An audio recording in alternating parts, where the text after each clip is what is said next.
right, it's great to see everyone. Hope everyone's had a great summer and a lot of excitement, but looking forward to going on this long journey with everyone in this room as we start practice obviously tomorrow. But I wanted to make a few announcements just to make sure we're clear on some dates and some things going on. We will hold an open practice. That'll be Saturday, August 16th. Gates will open at 6 o'clock and practice will start at 7. And probably as big as anything is there'll be free parking. So we need to create a game-like atmosphere for our football team, and we're going to try to put them in some pressure situations, some live game repetitions, and see how they perform in front of our great fan base. So again, that'll be August 16th. Another thing, I'd like to congratulate Ellen Renfro for winning the NCAA Postgraduate Scholarship. She's our 10th winner in the last 4 years, and that ranks us 4th in the country. And very proud of her accomplishments. And we talk about being one Tennessee, and congratulations to her. In terms of the summer, I think a very, very, very productive summer in all aspects, all regards of our football program, starting in the classroom with summer school. It's the first time that we're finishing up in the second session of our summer school, and nobody is in any eligibility concerns or issues. Everyone is qualified, everyone's ready to go, so that's a great thing. It's going to be a great challenge starting training camp Friday night in terms of we have 1 week left of school. So again, it's going to be a balancing act of classes finishing strong, but also getting ready for Utah State coming up very shortly. Also a productive summer in terms of the community and everything that we talk about being champions, also productivity in the strength and conditioning area, and then our former players. You look at all the former players that were back on campus, and I can't name all of them because there were so many of them, but as we all know, Peyton Manning, Jason Witten, Eric Berry, Chad Clifton was back for the first time. As he told me, it's the first time he's been back. The last time he was back was when the indoor was 60 yards. So it was great to see him and his family and his children. Albert Hainsworth, and then you look at John Gruden being here for a number of days, and also my good friend Charles Davis. So to welcome back, our Vol for Life is very, very important, and it's critical for our players to see them coming around the program. As we speak about Vol for Life, also our personal growth and development program, when you look at the inordinate amount of speakers and development that we had over the summer months, well documented. Pac-Man Jones' message was outstanding, and very, very appreciative of him of getting on a plane while they're in minicamp and coming here. John Gordon, the author of The Energy Bus. If anyone in this room has not read The Energy Bus, I highly recommend that. It was a team book, so our team read it this summer. They presented to each other on it, and then they have the ability to have the author, the status of John Gordon, great, great human being, to fly in from Jacksonville and spend a day with our coaching staff and with our players was extremely valuable for us for a number of reasons. The program of the United States Military and Leadership Training, spending 2 days with our players. The Knoxville Police Department Training Day, KPD Day, was a great day, and again, I want to thank them and everyone involved because I know our players look forward to it. But it's also building those lasting relationships, just like we do with the Sheriff's Department as well. And then just recently concluded the Habitat for Humanity in the House, and that's what it is making a difference in all aspects, making a difference in this community. So a very, very productive summer, but now we get down to football, and it's our players understanding that football is a lifestyle, and you have to live it every day. And so much of that lifestyle is rest, recovery, nutrition, your mental approach, your physical approach. And as we all know, it's well documented, a lot of these individuals will be going through this for the first time. So again, it's our approach, it's our daily approach and how we handle that. And really, it's striving to be the best football team that we can possibly be. That's our goal. That's our only goal. And we'll see how far it takes us. But everyone must meet their full potential in our football program.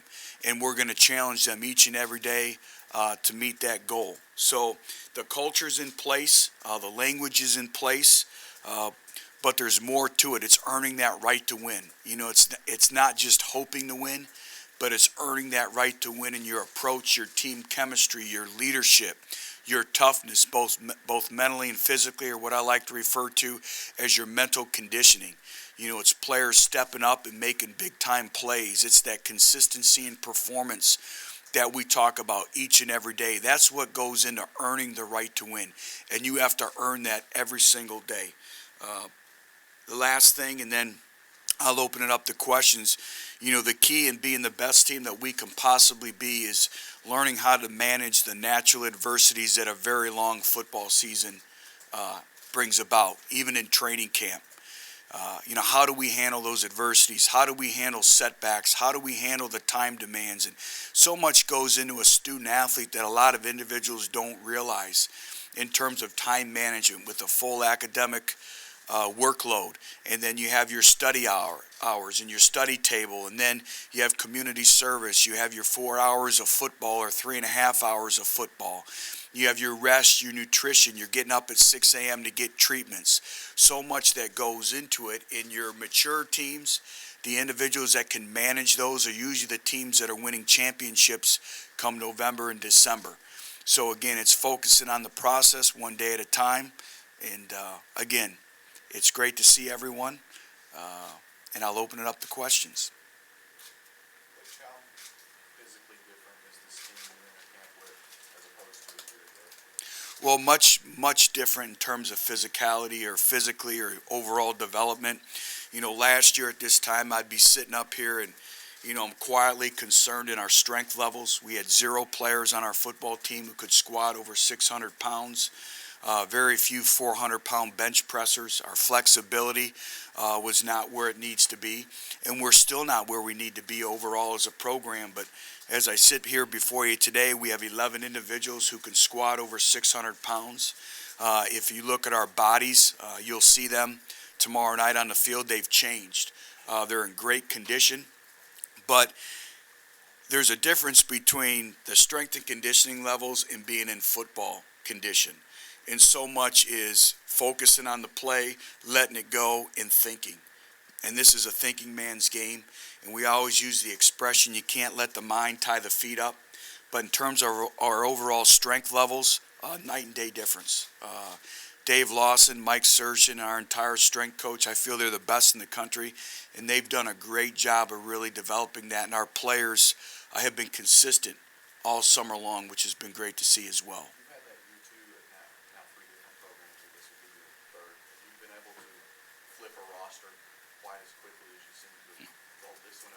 Now, I don't know if there's ever been a roster flipped like this in the history of college football. Sometimes I feel like we're an expansion team with some first and second round draft choices and some veterans, and that's what makes it exciting. But our patience will be tried, and we all venture on a journey. And the great thing is our great fan base, we get to raise this football team. And we get to, it's like nurturing and having our kids grow up. And we all get to be part of that journey is watch this football team mature week in and week out. But, again, I've been exceptionally proud of our older players, but it's still teaching them the culture. I don't think you just totally develop it in a year. It's an ongoing process. That's why we spent so much time on the language. The messaging has to be consistent in everywhere they go, whether it's the training room, in the strength and conditioning room, our secretaries, our custodial staff. And, we had an organizational meeting a couple days ago to lay the blueprint again for this coming season. But the culture is in place. The standards are in place. The expectations and our players do know what to expect. Also, our 14 newcomers at mid-year have helped educate the other individuals that arrived in June along with our veteran players. How do you teach a team this young to manage adversity? Some say you have to experience those things before you figure out how to handle them. You have that luxury. How do you teach these guys to deal with adversity without having gone through it? Well, they say adversity is the greatest teacher of life lessons, but as they say, if it's so great, how come nobody wants to experience it? And I think we have to manufacture different situations in practice. That's why the open practice is critical. We have to create game speed repetitions, and we have to create game-like situations. So we'll continue to do that. We have to rely on our older players as well. I think our team chemistry has greatly evolved. We had our first what we call Orange Code Night last night, where our players put together their code of how we're going to win, not in terms of the plan to win, but off the field, and to hold each other accountable. And I thought we took a major step that way, but I think it's persistence, and I think it's consistency in everything that we do. And again, focusing on the moment, one snap, one day at a time, one practice at a time. And I know we all now understand John Adams and his life of one. So we all understand that now. But I really mean that. I mean, we cannot get ahead of ourselves. The minute we start thinking down the road, we're going to lose that moment, and we're not good enough to lose that moment. Butch season tickets are at a 5-year high this year. Why do you think the fans have invested in you? Well, I don't think it's investing in me. I think it's investing in this football program and this football team. And I've said it, and I'll continue to say it. We have the best, most passionate fan base in the country. And they make me work even that much harder, our staff and our players. And it's important that our players understand what they're representing on a daily basis. And our fan base has been exceptional. That's why recruiting is going the way they are. A lot of it is our great fan base. And people can feel the positive energy and excitement that surrounds Tennessee football. So it's great to see, and we're going to need them. We're going to need their support. We live together, we die together, we do everything together. That's Vol Nation. And so making Neyland Stadium a home field advantage, starting off against Utah State, is going to be absolutely critical. Initially, your strength levels last year were maybe your quiet concern. What's your quiet concern going into this camp this year? Well, I think just the overall development. My concern initially isn't quiet. It's our offensive and defensive lines. And quite simply, we'll be as good as those two positions develop. And they know it. Our players understand it. Our coaches know it. And it's a great team game, and we have to do a great job of coaches of trying to provide some relief. But there has to be a sense of urgency with everyone in this football program, not just in the offensive and defensive lines, but, across the board. I hear talk about Marquez North, and he'll be here 3 years. I'm worried about Marquez North getting out of a break. I think sometimes we're too quick to anoint and crown individuals when they have a long way to go. And this football team has worked exceptionally hard, but again, we just have to continue to get better. But I think it's our overall physicality as a football team. I think the overall leadership, when you only have 12 seniors and then we put 3 walk-ons on scholarship to add that number to 15, so leadership is going to be at a premium. What type of leadership do we bring? So a lot of things that go into the rigors of a training camp and a long season you think about. Right now, the overall level of health. We're still not where we are in terms of depth. That's why recruiting is critical. And we won't be there for a number of years yet. So, the ability of rest, recovery, staying healthy, that's going to be critical as well. As soon as one person steps up and takes control of the offense and takes command of the program. And I just spoke with our quarterbacks a little while ago of the brand of being the quarterback at the University of Tennessee. It's a global position.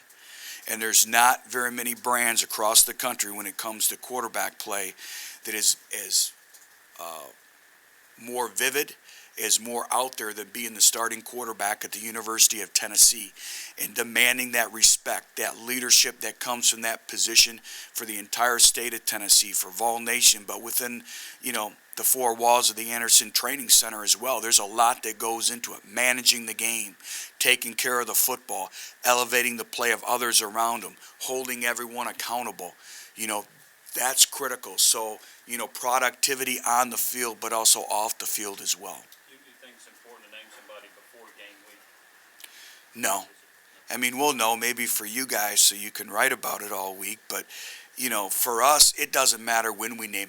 All three are going to be ready, and all three must be ready. Shoot, we found that out last year, with what happened. So, whoever it is, when the time's appropriate, the great thing about it is they all bring a different dynamic. If Joshua Dobbs is our quarterback, you're going to see more, quarterback run game. Justin can run the quarterback run game, but you may see a little different personality. Same thing with Nate Peterman. So they all bring a little bit of a competitive advantage. Each has their own strengths that they bring to the table. But you've already talked about how the wide receivers, that's one of the strengths of this team. Plus, you have two incoming freshman tight ends. How much can that help the quarterback play? Quarterbacks threw 5 more interceptions and touchdowns last year. Thanks for reminding me. I think it's going to help our quarterback play tremendously. We talked about it as last year. I thought we forced our quarterbacks to have to play perfect at times. And, no way, shape, form is our receiving core to the point where, we want to be exceptional. We want to be the best in the country. And we still need to recruit. We still need to develop. But they have taken tremendous strides. And I do think the quarterback position will be elevated this year because of the supporting cast around them. The additions at the tight end position with Daniel Helm and Ethan Wolf, they bring a level of competitiveness, athleticism. And so, now you're going into camp, everything is about competition. There's no secret about it. Competition either brings out the best or the worst in individuals. And we need to get to a point where every position on this roster is competing. And that'll be one of the positions, just like the wide receiver position. We still have a long way to go. Some individuals need to take monumental strides in moving forward. But we have some players on this football team that can catch in advance now. And that's going to be critical as we move forward. Concern in the offensive and defensive line with no starters back, particularly the offensive tackle situation in the spring. You had true freshman on one side, a former walk-on on the other side. How do you feel about the way those positions stack up? Well, they've progressed. They've had, again, a very, very productive off-season strength and conditioning. But now, there's only so much you can do in the strength and conditioning here. Now it's time to play football. And I'm excited to see the growth of this football team from the orange and white game to practice 1, practice 2, all the way to game time, and see how we continue to progress and develop. But that's the big thing is now, can we translate that strength that we've gained in the strength and conditioning arena? Can we transfer that strength now onto the football field? Which more than a 30-year guys are going to be newcomers, whether they came in obviously in the spring or now.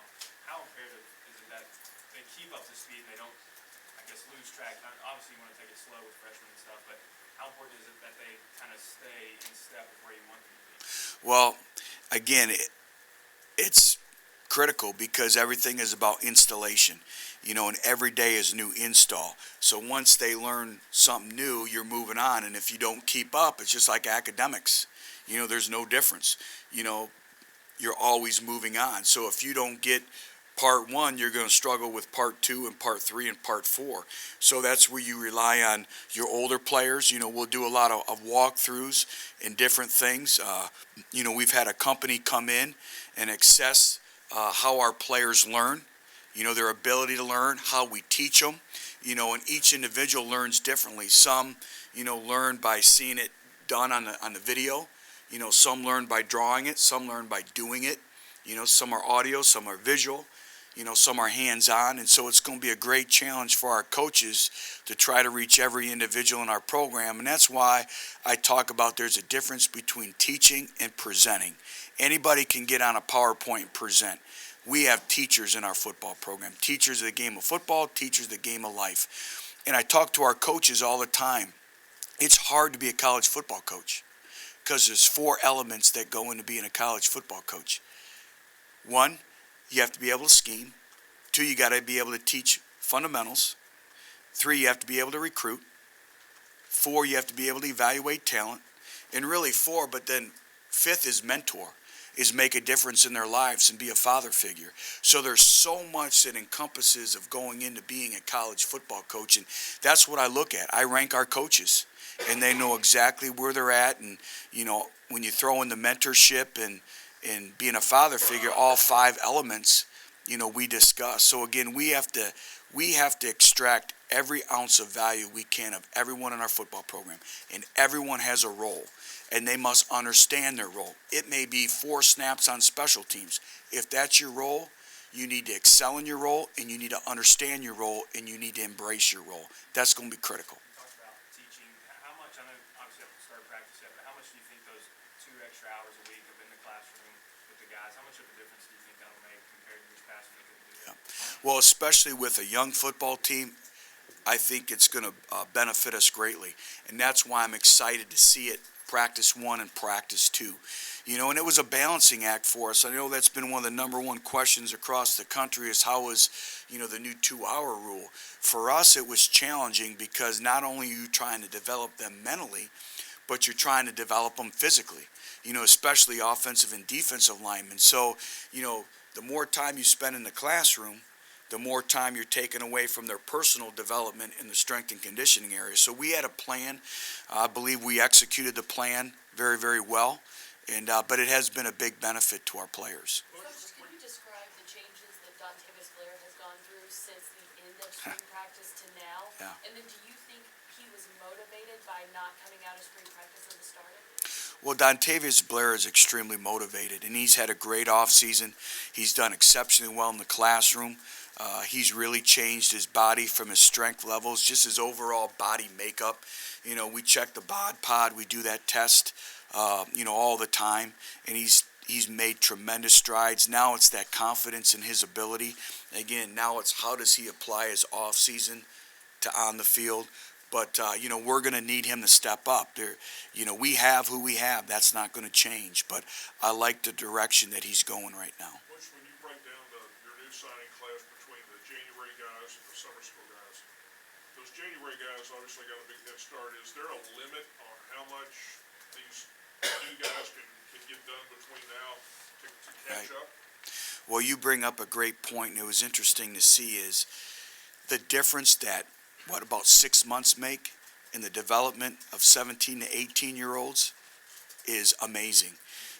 Now we view almost those 14 newcomers as veterans of our football team, and having them already completed a full academic workload, the expectations we set forth in the classroom, going through spring football, understanding how we practice, going through the winter months of strength and conditioning.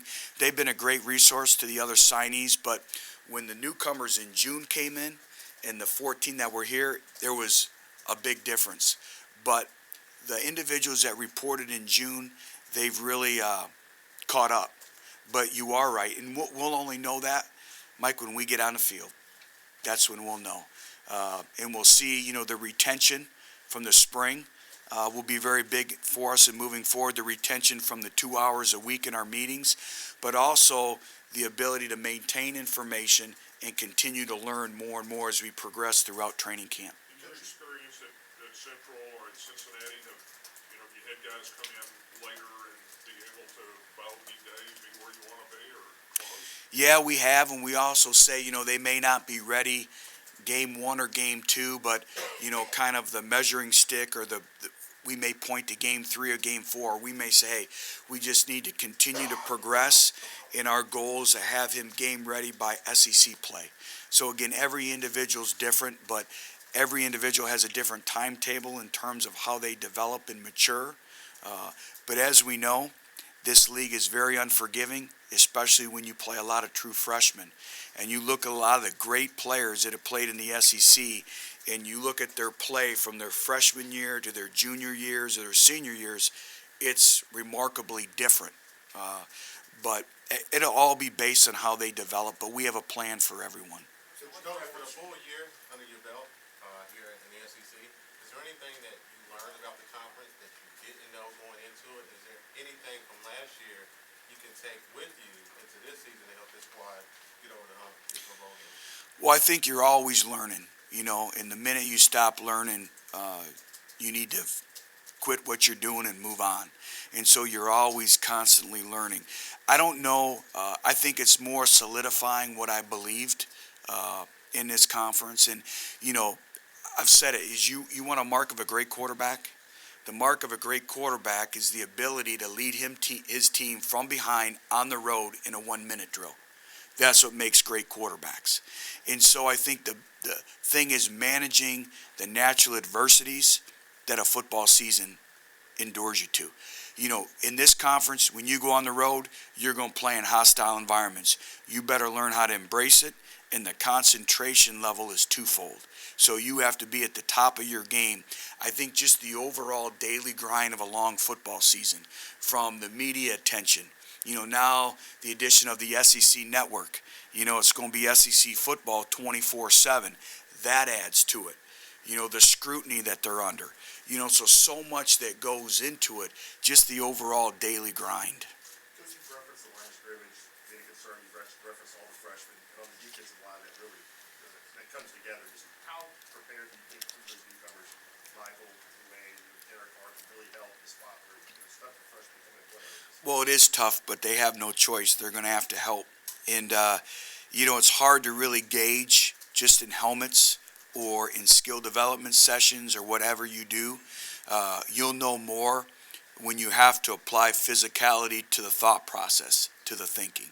And so, when we get into, our live contact practices and our padded practices, that's when I'll know a little bit more, because so much goes into that. And I know, we keep asking, have you ever dealt with this before? Is it up front especially? Have you ever relied on maybe that many No. guys coming in to possibly give it to you? Well, I think when you look at it, we're the only team in the country that has to replace both starting offensive and defensive lines, so that's very, very unusual.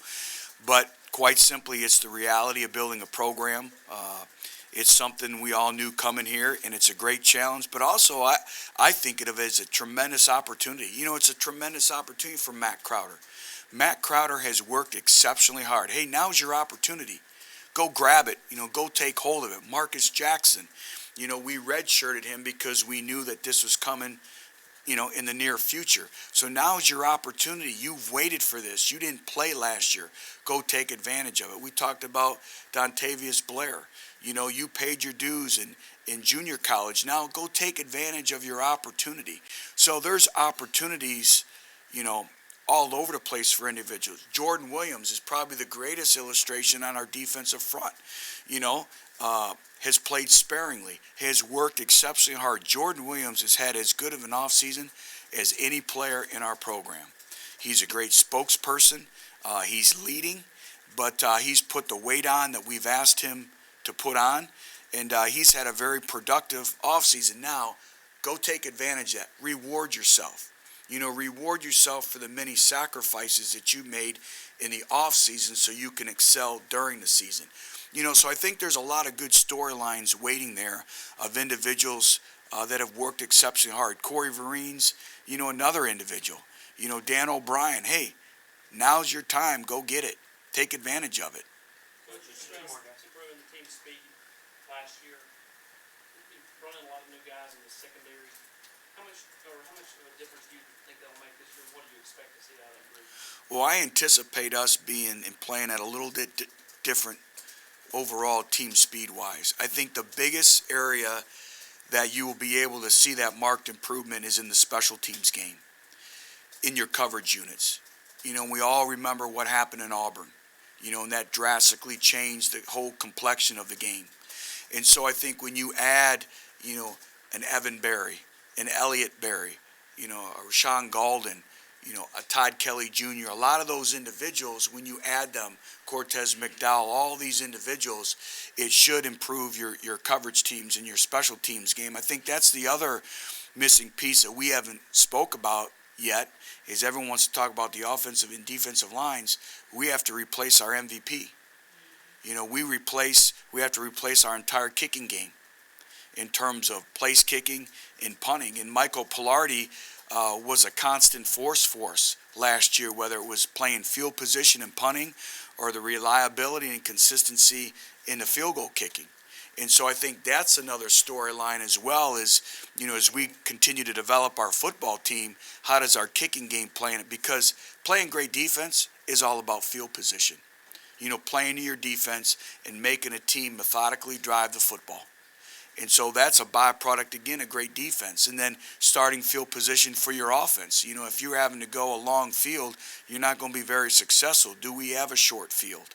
So I think the kicking game also plays into it as well in terms of, us reaching our full potential as a football team. What You feedback have guys you talked gotten? about Marquez working with wide receivers over the summer, doing a lot of the little things extra. How different is he and his comfort level at that position this time now? And have you seen some of those things as well? Yeah, I have, and completely different. Marquez North was an individual who, quite simply, was a high school running back. Really didn't understand the nuances of playing, receiver. We always talk about it's like your toolbox. Every player has a toolbox. It's like a carpenter going to work. When you open your toolbox up, what type of release techniques do you have? What type of breaking points do you have? Your ball skills. And just playing, being able to play freely. Letting your instincts take over. And there's a lot of times his instincts took over, but the overall fine details of playing winning football at the receiver, winning in transition, getting out of cuts, blocking, maintaining blocks, release techniques. Now he's had a full year to be able to do that. And the whole transition of this football team in Team 118 is they're working together. When you watch our practice Friday night, you're going to see a group of guys that are coaching each other. And we always talk about it's better to be a player-led team or a player-coach team than a coach-coach team in terms of them being around each other. And they've taken great ownership in that, and you'll see a team that coaches each other on every single snap. And Marquez is one of those individuals. What feedback have you gotten from the quarterbacks that got to go to different camps and travel around this summer? Do they feel like that helped and take away anything from it? Yeah, it helped them a lot. Anytime you can get around other individuals and compete and it's a great measuring stick or tool of where you're at, and to be able to compare yourself and just work your craft, work your trade. And all three of the individuals made that commitment. When they had time off, they weren't going home relaxing. They were going to better their skill set. They were going to better themselves as a football player, but also mentally, the classroom setting, all that goes into it. So I think those experiences that those individuals have made them better. Thanks, guys. As always, great to see everyone and look forward to the next couple months together. Be kind. All right.